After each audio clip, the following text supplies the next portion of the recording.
Hello, world, and welcome to the In My Footsteps podcast.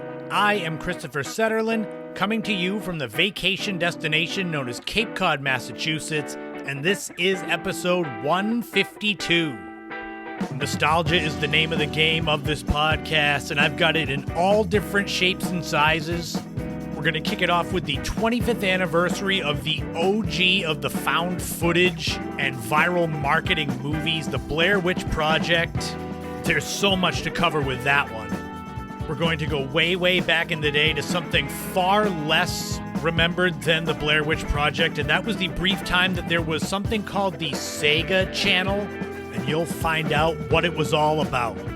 There'll be a brand new top 5. We've had the worst, we've had the funniest, now we're going to have the best as seen on TV products. And there'll be a brand new This Week in History and Time Capsule centered around the infamous Disco Demolition Night in Major League Baseball. All of that is coming up right now on episode 152 of the In My Footsteps podcast. It's a beautiful day in the neighborhood. There's lots of traffic in my neighborhood, but it's still a beautiful day, and I hope everyone's enjoying summer. This is that period of actual summer where it feels like there's so much pressure to just get out and do as much as you can before the fall air returns, although that's my favorite time of year, but a lot of you I know love summer the most. I wanted to kick off the show thanking my Patreon subscribers, Laurie, Mary Lou, Ashley, Kevin. $5 a month gets you access to bonus podcast episodes. This month, it's a little bit different. It is the 50th anniversary of the Lady of the Dunes murder case on Cape Cod. So I did a full-length podcast episode that you can hear early on Patreon. It went up July 1st. It'll be going up in 2 weeks for everyone else. It'll be episode 154 of the podcast. I also have been starting to do more things on the free tier for Patreon so that you don't have to be a paid subscriber. You just become a regular subscriber. I recently converted my first short story, 8 Hours, that I wrote in 2005-06. I had turned that into an audiobook last year around Christmas as a gift for all of my Patreon subscribers. And I've now converted that to something public, free, for all of you. If you want to go and listen to my first short story and my first attempt at making an audiobook, it's about an hour and 10 minutes long. It's pretty good, but of course I would say that.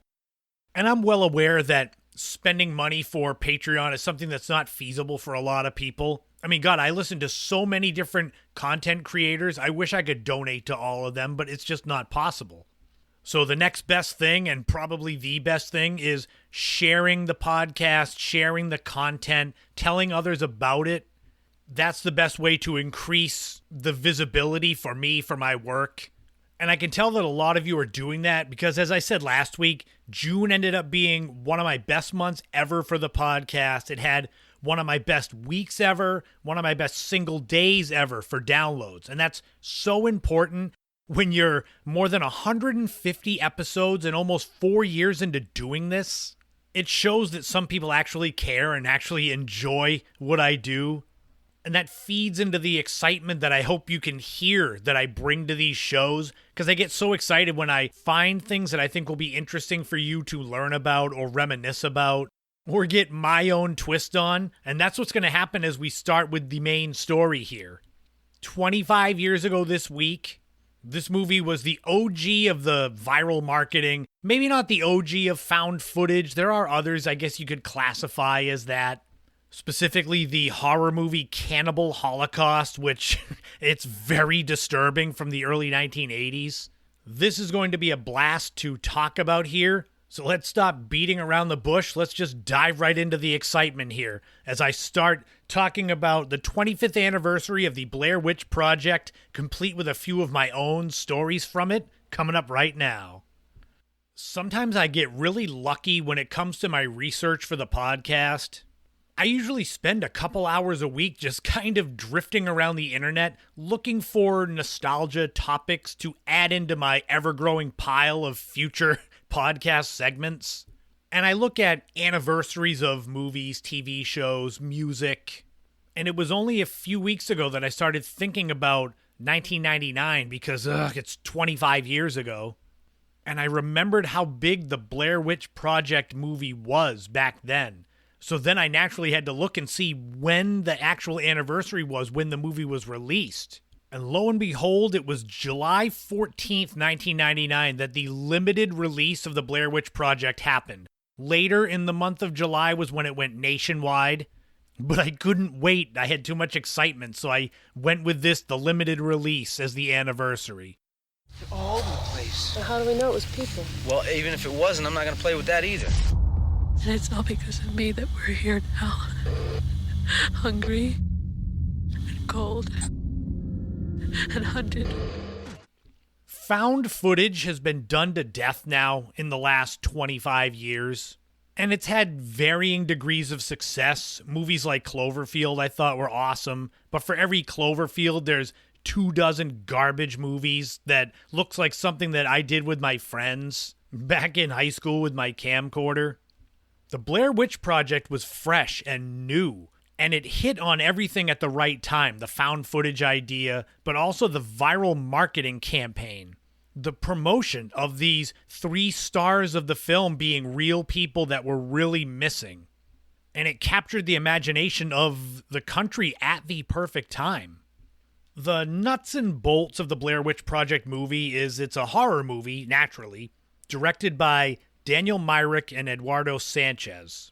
Because it's a quarter century old now, I have to assume there are some of you listening that were too young to know the hype surrounding this movie. It's the combination of low budget, found footage, and the promotional strategy that I started talking about. It became one of the biggest hit movies ever, especially based on budget compared to profit. The movie tells the story of 3 film students, Heather Donahue, Michael Williams, Joshua Leonard. They venture into the Black Hills near the town of Burkittsville, Maryland, to investigate the legend of the Blair Witch. The narrative of the movie unfolds through the recovered footage, and that was a big part of the promotional material. They found this footage that was supposed to be from, I believe, 1994, so 5 years earlier, and these 3 had been missing ever since. Part of what led to the terrifying nature of the movie was that it was raw, and these actors, quote unquote, they were unpolished, and they seemed like they were real people. It really blurred the line between what was reality and what was fiction. There are legends around this movie where the actors had very minimal lines. It was more directions of their characters, like you don't trust so-and-so, and that was kind of part of their motivation, and that they were slightly tormented by the crew to really get real visceral reactions to what was going on. I can remember being on the Gateway computer at home in 1999 and the website being launched. This was months before the film was going to come out, and it presented the Blair Witch legend as actual historical events, fake police reports, interviews, detailed backstories for these characters, Heather, Michael, and Joshua. And this was before it was so played out that everyone was jaded and just knew that it was fake. This seemed real because it was new. The website was really innovative, especially for 1999. But then in a further effort to sell this movie as reality, there were missing person posters featuring those main characters, distributed at film festivals, posted on college campuses. It was this guerrilla marketing tactic that added an extra layer of authenticity. It piqued the public interest, and I know it interested me. That's the kind of buzz, the kind of word of mouth that's invaluable. The filmmakers doubled down on this reality-based film when at the Sundance Film Festival in January 1999, they submitted the Blair Witch Project as a documentary. This only added to the aura of the authenticity of the movie. The festival's audience, they were already primed by that viral marketing campaign, and they left the theater questioning the reality of what they had witnessed.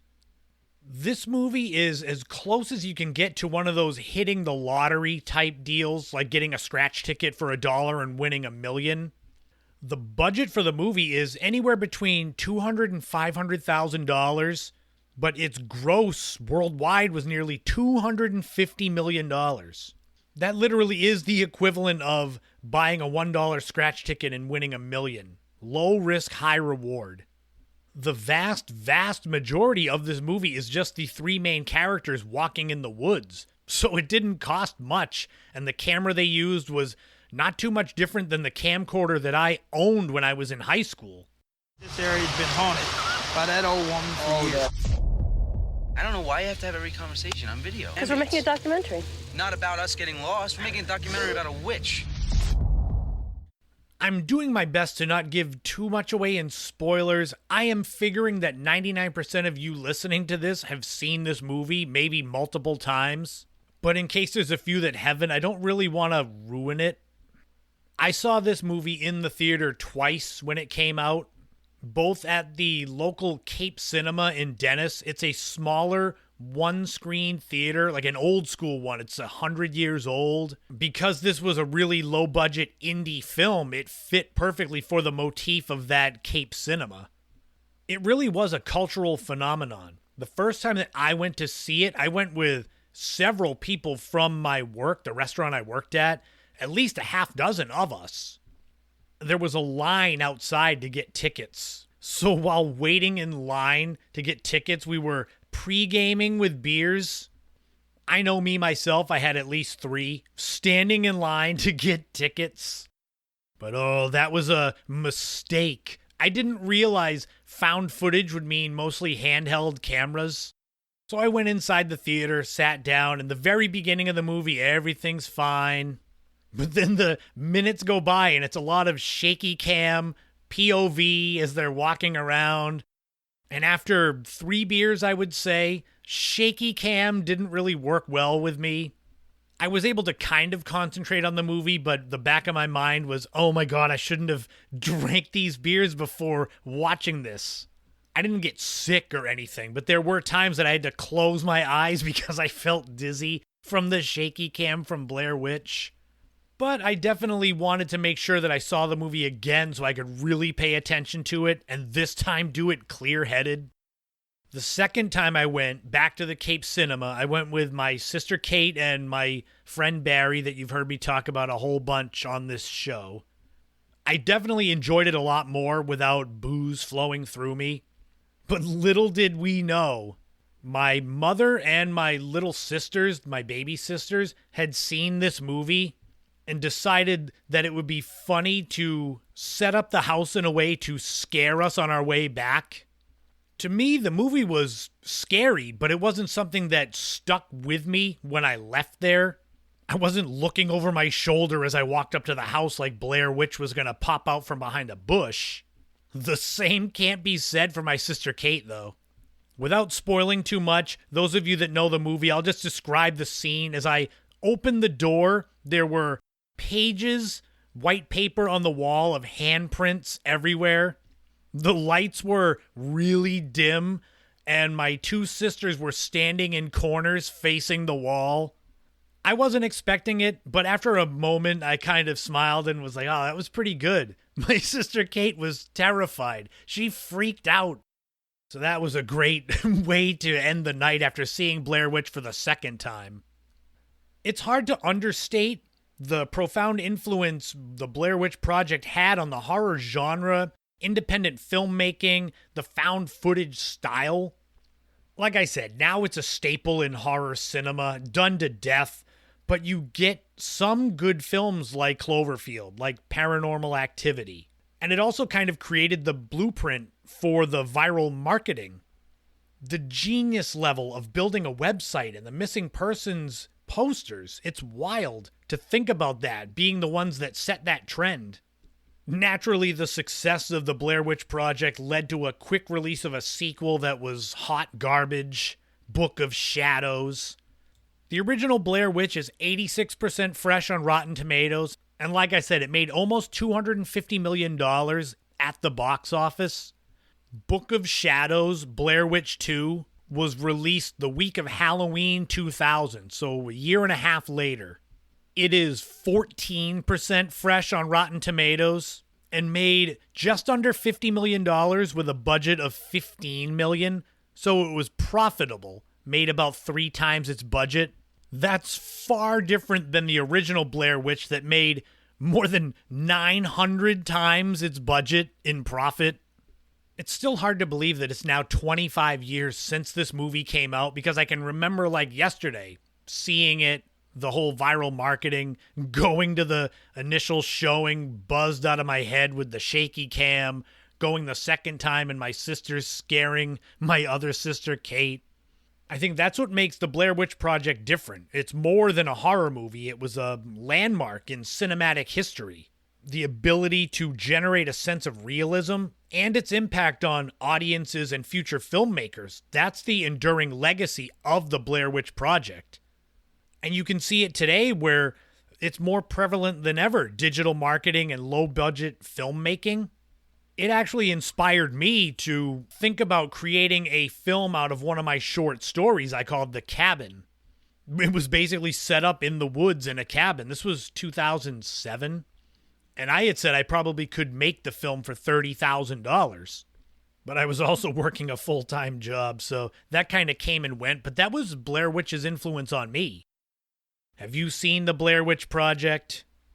I would assume most of you have.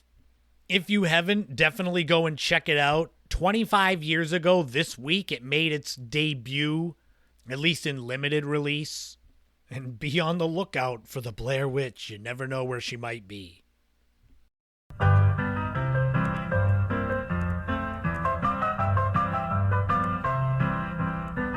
This week in history, we are going back 45 years ago this week to July 12th, 1979, and the infamous Disco Demolition Night.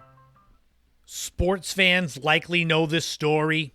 Those of you that have never heard of it or are too young to remember it, I mean, I was less than 2 years old when this happened, but this is a catastrophic promotion and a cultural flashpoint.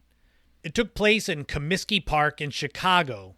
The event itself was a baseball game. Chicago White Sox hosted the Detroit Tigers in a doubleheader. And it was intended as a lighthearted stunt, but it quickly devolved into chaos. And it actually reflected the intense backlash against disco music that had been brewing for years. It was the brainchild of Mike Veeck, the son of White Sox owner Bill Veeck, and Steve Dahl, who was a Chicago radio DJ known for his outspoken disdain for disco music. At the time, it couldn't be denied that disco was a dominant force in American pop culture. The Bee Gees, Stayin' Alive, films like Saturday Night Fever were huge. But, you know, not everyone likes everything.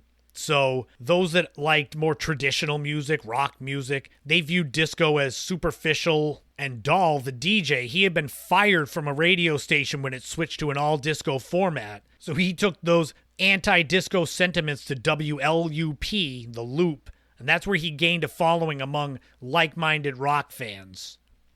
Dahl and Veeck conceived Disco Demolition Night as a way to attract a larger audience to Comiskey Park. The White Sox were several games under 500 in July, so they needed something to bring people into the stadium. It was a very straightforward promotion. Fans would gain admission to the doubleheader for 98 cents if they brought a disco record to be destroyed.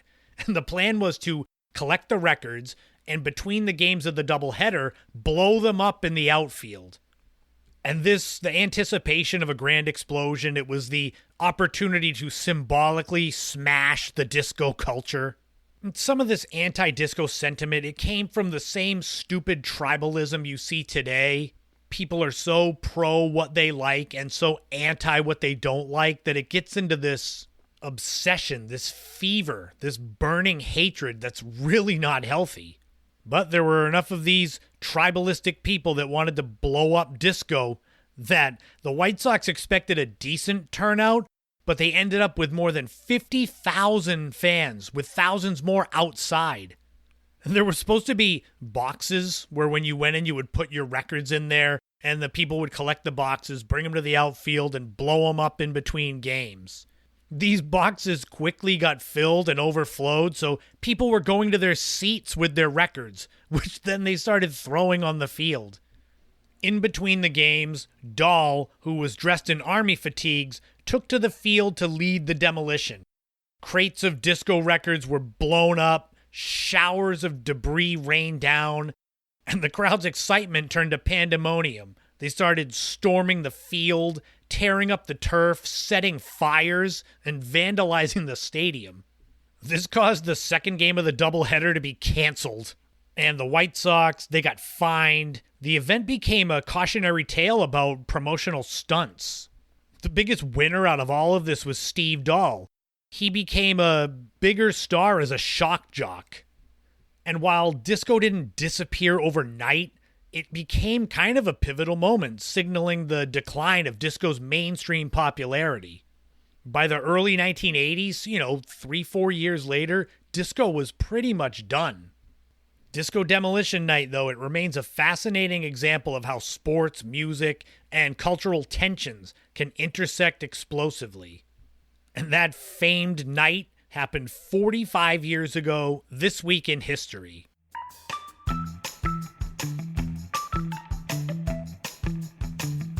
Oh, it's time for a brand new time capsule. We're going to go back 63 years ago this week to July 12th, 1961.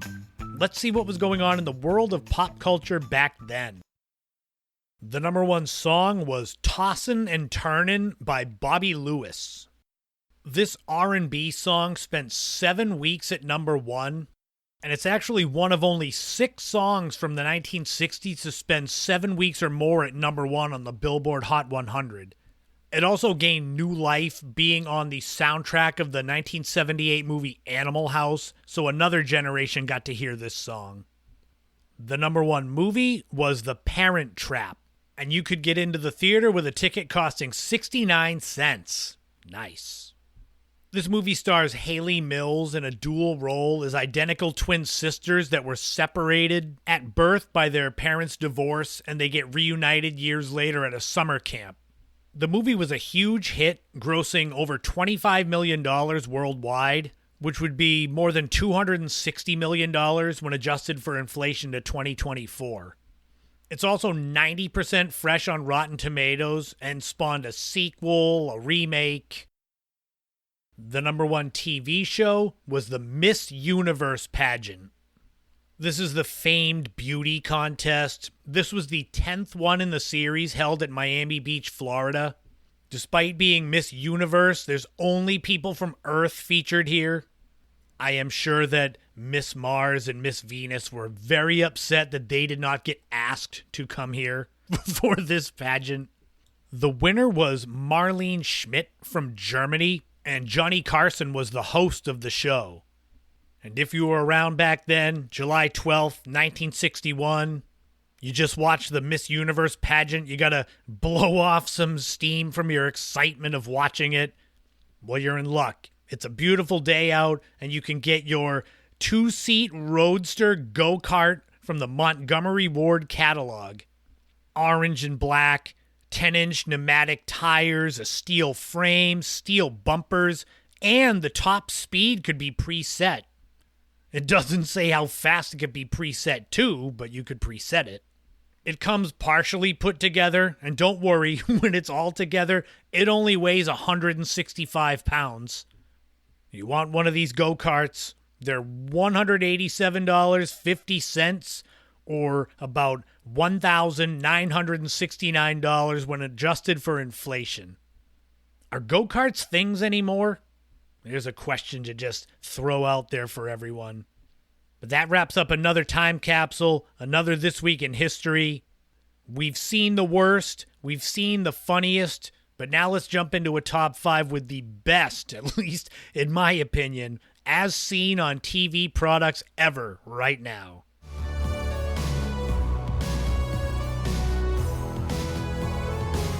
Ah, yes, as seen on TV products, infomercial products. As I said, we did the worst, we did the funniest. I did the funniest as seen on TV products back in episode 43, and I did the worst in episode 85. Here with the best as seen on TV products, you'll find a lot of heavy hitters, a lot of famed products from over the years. Maybe you even own some or all of these. And best typically describes how well it sold. So there are a few that are funny, but they were big hits, so they make this list. As with most of these top 5 lists, there are some honorable mentions, and the top 5 itself is in no particular order. So without any further ado, let's get into the honorable mentions for the best as seen on TV products. They include the Snuggie, which was that blanket with sleeves in the late 2000s, but it sold more than 30 million units. The Clapper, which has one of the most famous commercials of the 80s into the early 90s, where you could clap on and clap off your lights and such with this clapper. The Magic Bullet, which was a compact blender known for convenience, versatility. There was the Litter Genie, which is a cat litter disposal system that makes cleaning litter boxes easy and more hygienic, so it's popular among pet owners. And finally, for honorable mentions, there is the Wen hair care products. These are a favorite of my mother, so I wanted to put them in here. It's a line of hair care products promoted as a healthier alternative to traditional shampoos and conditioners, and it's the infomercials and celebrity endorsements that have contributed to its success. So those are the honorable mentions, but let's get into the actual top 5. Like I said, they're in no particular order. So we'll start with number 1, the George Foreman Grill. Hi, I'm George Foreman, and this is my lean, mean, fat-reducing grilling machine. It grills delicious food in a healthy way, fast. And now I've teamed up with the folks at Sears to make my grill better than ever. This is one that I remember distinctly over the years. It was introduced in the mid-1990s. It's an indoor electric grill promoted by one of the most famous boxers of all time, George Foreman. It has the little raised grates on it for the grill, so that if you were putting food on it, the fat would drain out there. That was the big thing. You could cook food quickly and reduce the fat content. I mean, George Foreman was a big man, so him promoting something that was a healthy lifestyle, it didn't mesh, but he was so charismatic that you looked past the fact that he was pretty overweight. The George Foreman grill made it into the zeitgeist of American pop culture when it was on The Office, where Michael stepped on it when it was on and it clamped down on his foot. It's a skill. Me finding ways to work in quotes from The Office or The Simpsons into so many different segments on the podcast. But hey, the Foreman grill has sold more than 100 million units worldwide, so something is good about it. Number 2 is OxyClean. Hi, Billy Mays here for OxyClean, the stain specialist. Powered by the air you breathe, activated by the water that you and I drink. It's Mother Nature approved, then it's safe on your colored fabrics. This is a powerful stain remover, a cleaner. It was in so many infomercials with pitchman Billy Mays. He was in so many infomercials, and ironically, sadly, he passed away 15 years ago last month. Besides OxyClean, he was known for other products like Kaboom, Orange Glow, Mighty Mendit. It's hard to track down exactly how many units OxyClean has sold over the last 15 plus years, but it's still going strong, and on their website they say they're the #1 stain remover based on units sold. Number 3 is Proactive. Call now and order the amazing Proactive solution to heal your acne and help prevent future breakouts. Proactive is the #1 best-selling acne system in America, called Best Acne Treatment by Allure magazine. This is an acne treatment system. It's been heavily marketed over the last 10, 15 years. It was invented in 1995, but really gained success after celebrity endorsements and being because it actually worked. It's a 3-step process of removing acne, so any teenager, young adult could use that. You can find Proactive everywhere. Target has it, Ulta Beauty has it. The Cape Cod Mall has an automated kiosk. I don't know exactly what you do there. Is it like a vending machine, but with acne cream? I'm in my 40s. I don't go to the mall all the time like I did 30 years ago. At its peak, though, Proactive was bringing in $800 million a year, but also paying $12 to $15 million a year for the celebrity endorsements. Number 4 is the Bowflex. This is Bowflex, a real workout at home that's so good, we guarantee results in 6 weeks or your money back. Think about it. You could get results like tighter abs, finer lines, a stronger chest, and more defined legs in only 6 weeks. It's not magic. Oh boy, do I remember this from being a kid. It's a line of home fitness equipment, but the infomercial showing how it was done. Interestingly, Bowflex started off as Nautilus Incorporated, and Nautilus equipment is stuff that's in a lot of gyms, or at least old gyms, because that stuff was around in the 70s and 80s, and it basically was all this Nautilus equipment that was for specific muscle movements, all compressed into one unit. The first Bowflex came out in 1986, and it's the resistance training, but it was bows that had different resistance levels to them. It was really unique looking. Now they've got adjustable dumbbells, but all is not well. In March 2024, Bowflex Incorporated filed for bankruptcy, but Taiwan-based Johnson Health Tech said they were going to acquire all of the Bowflex assets for $37.5 million. And their website is still up, so they're still selling, so you've got time if you want your Bowflex. And finally, number 5 on the top 5 best as seen on TV products is the Flex Seal. To show you the amazing sealing power of Flex Seal, we replaced the bottom of this boat with a screen door and covered it in Flex Seal. After a day on the water, not only does it stay afloat, but the inside is completely dry.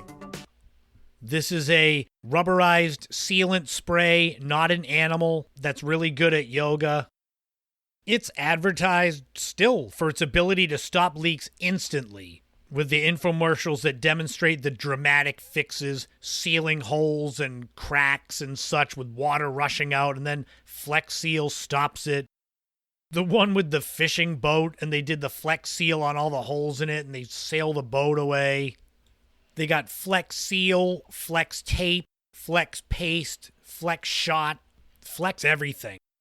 But it all works, it really does. That wouldn't still be around, because you know somebody tried to make a Flex Seal boat with a screen on the bottom and spray it, and if it didn't work, they would have sunk and they would have sued them. Phil Swift is the pitchman for Flex Seal. He's kind of like a spiritual successor to Billy Mays. But yeah, that's still going strong.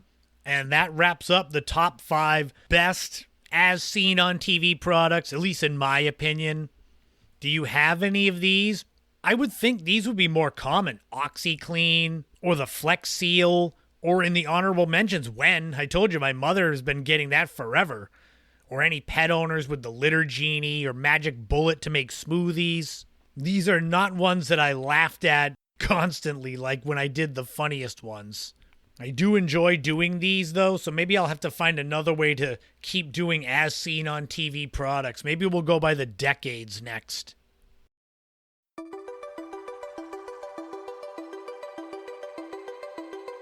Growing up, I honestly considered myself more of a Sega kid than a Nintendo kid. Of course, we had Nintendo first in my household, but when I was able to make a choice on a console I wanted the Sega Genesis. I considered myself so much of a Sega kid that I even bought the Sega CD from my friend John. I spoke about having the Sega CD way back in episode 27 of the podcast, so if you want to hear more about my experiences with that briefly released console, you can go check that out.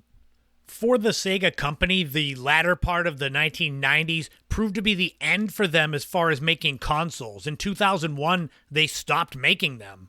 In the in-between, though, from when I got the Genesis to when they stopped making consoles, there's a brief time that there was something called the Sega Channel. In researching for future podcasts, I found this. I had never heard of it, despite this being right in my wheelhouse for my age of being really into video games. So I thought it would be fun to go way back in the day and share all that I've learned about the Sega Channel. Sega! What was known as the Sega Channel was first available in the United States starting June 1st, 1994, so over 30 years ago. The mid-1990s, that's when PlayStation started coming out, Nintendo 64, and the gaming industry began to boom with technological advancements, innovative ideas. That's where Sega comes in.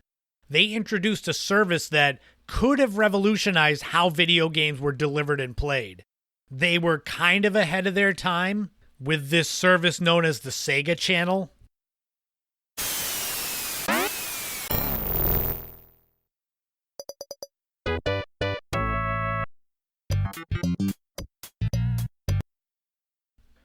This was conceived, the Sega Channel, at a time when video game consoles relied heavily on physical cartridges, or with PlayStation, more of the CD-type games. The idea of the Sega Channel was to provide gamers with a new way to access a wide variety of games without the need to purchase each one individually. So what you're looking at is closer to streaming online.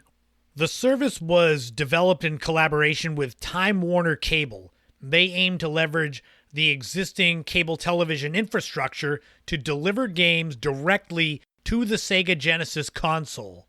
By subscribing to the Sega Channel, users could download games via their cable connection and play them on their console, giving them access to a rotating library of titles each month. Think about how familiar that sounds these days. Downloading games, instant access, a flat fee to play a whole bunch of different games. This is 30 years ago. The innovation of the Sega Channel was driven by several key motivations.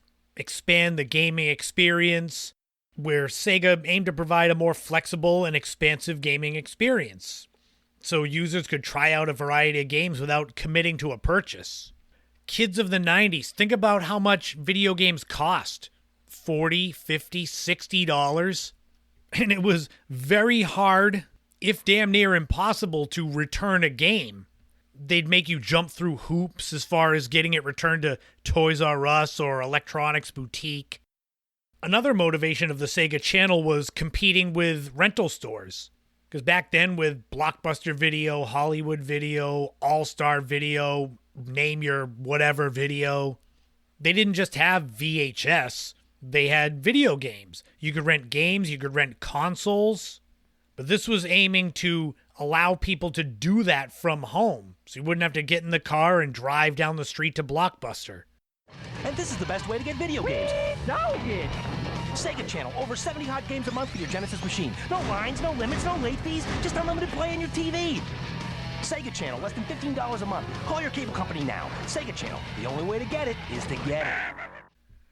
A third motivation that actually really interests me was the idea of extending the lifespan of the Sega Genesis. It was a way to keep people playing their console, even as newer consoles came out from PlayStation, Nintendo. If you could constantly download new games to your old console, there's really not a need to get a different console. The more that I researched this, the more I kept coming back to the shock that I had never heard of the Sega Channel. I don't think that my mother and stepfather would have let me get it and subscribe to it. But the fact that it slipped through the cracks of my life when I was 17 years old just blows my mind. Sega Channel was so far ahead of its time with digital distribution long before digital storefronts like Steam, PlayStation Network, Xbox Live. 30 years ago, Sega Channel provided a form of digital game distribution. They had the subscription model, which it's now become standard in the digital age with services like Xbox Game Pass, PlayStation Now. The Sega Channel kind of made the blueprint for it, or at least started the groundwork for others to come and make it better. A major selling point that would have been for me if I'd known about it was the content variety. Every month, subscribers could access up to 50 games, including new releases, classics, exclusive titles. that rotating library concept, that would make the subscription worth the price right there. I'm trying to think at my peak as a Sega Genesis or PlayStation player, how many games I owned. It might have been 6 to 8. It sure as hell wasn't 50. So having the access of that many games would be incredible. Another of the innovations of the Sega Channel was the idea of interactive media, as they offered demos, special events, downloadable content. It was a precursor to the multimedia experiences common today. Kids that are growing up now playing video games have no idea that that's not how things were. There's so much trial and error and advancements in all of the years and decades of games to get to where we are now. But being the first, being an innovator, there's challenges with that. In July 1998, the Sega Channel was discontinued. And obviously there were several factors that led to this. 4 years they tried. But first and foremost, it was the technological limitations. Think about how different gaming was back then, 30 years ago. Trying to do downloadable content, doing things like relying heavily on the cable infrastructure, which varied in quality and availability. Download speeds being so slow that it would lead to long wait times and service interruptions of the game. You imagine playing some game and getting so far in it and then it just pauses because there's no connection. You'd smash your Genesis. Another issue was the cost of the subscription, which was about $15 a month. Plus you needed a specific adapter, which that cost money. Like I said, I didn't know about this back then, and I don't think my mother and stepfather would have gotten this for me. $15 a month, plus a special adapter.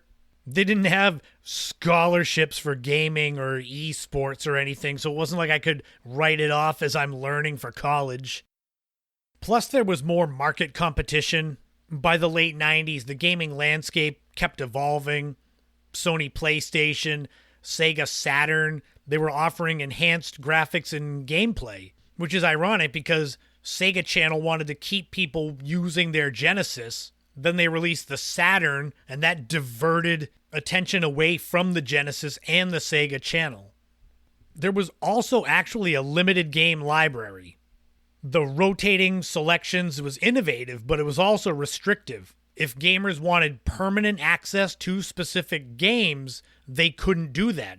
They would still have to go buy the actual cartridge.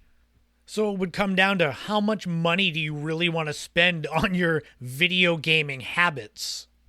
But the biggest issue with the Sega Channel, and I've mentioned it several times now, it was marketing challenges.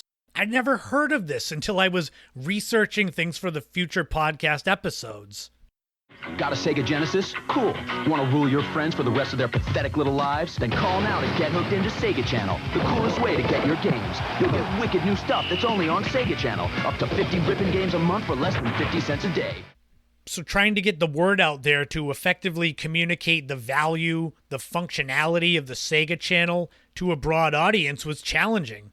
This left many potential customers either unaware of the service, like me, or aware of it but unsure of what exactly the benefits were, because it was new. At its peak in early to mid-1995, Sega Channel had 250,000 subscribers. And based on the time, 1995, and just the idea of this Sega Channel, I don't know if that's a good or a bad number, but numbers started going down after that. And then the rise of the internet, 96, 97, 98, it drove people away from things like the Sega Channel. Because then you could play games online a little, really slowly.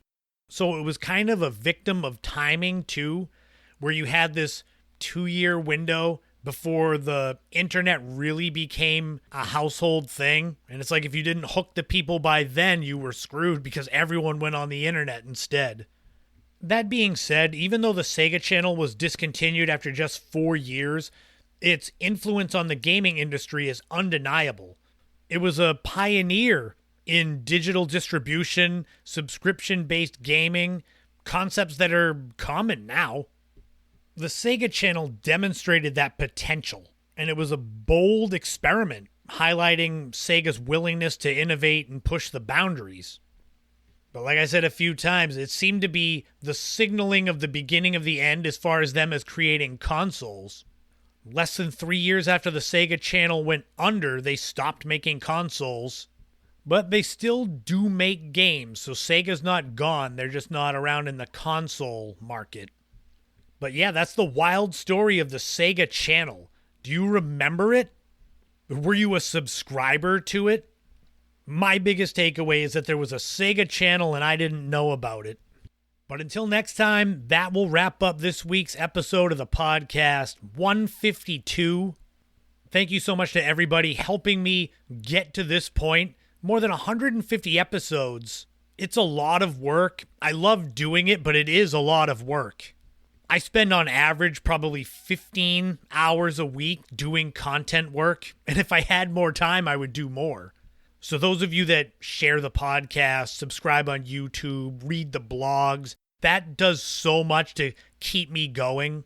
You can find me all over social media, Instagram, Threads. I have a Facebook fan page that you can go follow me there. It's funny, I'm a member of a couple of podcasting groups on Facebook. One is excellent, Podcast Nation. Shout out to them if anyone from that group listens to the show. There's another one that I'm a member of, and I'm not going to name them, because every time I share my podcast on that group page, I'm flooded with either messages on the post from people looking to have me pay them to promote it, or I get a bunch of rando people trying to be my friend on Facebook, which, no offense to anyone, if I don't know you in real life, I'm not going to add you on Facebook. This isn't like a high school popularity contest. If you're in the area next Friday, the 19th, check me out at the Osterville Village Library. I have resurrected my Cape Cod Nights book, and I have a brand new presentation about it. I'll have plenty of books for those that want to read about the golden age of Cape Cod nightlife, remember things that you forgot because you were drunk back then. If you're interested in any of my 9 books, visit ChristopherSetterland.com. You can get a copy of Cape Cod Nights there right now. Next week, the train keeps rolling. I'll be back with episode 153 of the podcast. We're going to do a deep dive and try to avoid dysentery as we look back at the Oregon Trail PC game. Oh man, what a huge part of my early educational days. I'm also going to share the story of the demise of McDonald Land, the lawsuit that killed Mayor McCheese. Sometime later on, I'll do the birth of McDonald Land, so it won't be all doom and gloom. That's coming up next week. I wanted to take a moment to wish an early happy birthday to my stepfather, Serpa. Well, his name is Chris, but last name Serpa, that's what we always have called him since I've known him since 1995. I've been lucky to have several good male role models and good men in my life. It's good to have father figures when your own father is someone who really couldn't give a damn about if you succeeded. So having someone like Serpa that has known me since I was in high school and has always been there through all the years, and he's so supportive of all of us kids. He's not our real father, stepfather, and he's always there for kids, grandkids. I know I don't take that for granted. I can't speak for anyone else, but father figure types that actually have your back, they don't grow on trees. Trust me, I know. So I wanted to take a minute out to wish him an early happy birthday. I'm sure I'll see you on the actual day. This was definitely a fun episode of the podcast. I hope that you all enjoyed it. I'm so appreciative of all of you that listen from not just where I'm from on Cape Cod, but all around New England, all around the country. It blows my mind when I check my locations, my stats for the show, and see where people are listening from. The neat thing is that the number one place that listens to my podcast is New York City. It's not even Cape Cod towns, although they're on there a lot. That's kind of partially why I started drifting towards the nostalgia topics on the podcast, was to appeal to a more broader audience. I'm very full of Cape Cod history, but that's a very niche market. And if I've got a lot of people listening from all across the country and even over in the rest of the world, you might have never even heard of Cape Cod, so history about it's not going to be something you come back to the show for. So thank you for listening. It's good for my mental health. Make sure to take care of your mental health. Get out there in the sun, enjoy the vitamin D, and lean into the things that make you happy, whether it's certain people, certain foods, certain places, or certain podcasts. And I'll keep pumping out the content, but remember, in this life, don't walk in anyone else's footsteps, create your own path, and enjoy every moment you can on this journey we call life, because you never know what tomorrow brings. This has been the In My Footsteps podcast. I am Christopher Setterlin, but you already knew that, and I'll talk to you all again soon.